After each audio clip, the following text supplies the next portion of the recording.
Eureka! Nous allons voir ensemble comment réparer votre parquet. Voici les différentes étapes à suivre.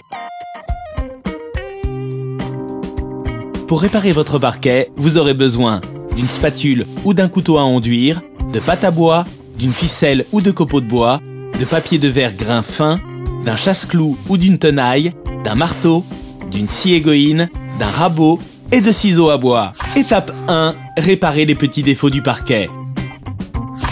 Prélevez la pâte à bois avec une spatule. Si la fente fait moins d'1 centimètre, comblez-la avec la pâte à bois. Si elle fait plus d'1 centimètre, remplissez-la avec de la ficelle ou des copeaux de bois, puis appliquez la pâte. Pour combler correctement la fente ou le trou, utilisez une spatule plus large que leur taille. Lissez la surface et laissez la pâte à bois durcir. S'il faut, poncez légèrement la zone où a été appliquée la pâte à bois avec un papier de verre à grains fins. Pour les clous tordus ou abîmés, retirez-les avec un arrache-clous ou une tenaille. Enfoncez ensuite les clous qui dépassent avec un marteau. Étape 2. Remplacez des lames de parquet.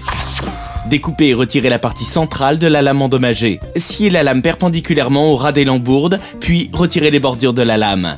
Pour installer la nouvelle lame, fixez des tasseaux sur les faces inférieures des lambourdes et rabotez ses rives. Enfin, installez et vissez la nouvelle lame, puis poncez. Pour remplacer une lame de parquet contre-collée, éliminez la couche de finition de la lame endommagée, puis transpercez-la avec un ciseau à bois sur tout le contour de la lame à 5 mm du bord. Retirez la partie inférieure de la lame transpercée ainsi que ses bordures, enfin enlevez les échardes. Collez la nouvelle lame, puis poncez la lame et sa surface environnante. Et voilà!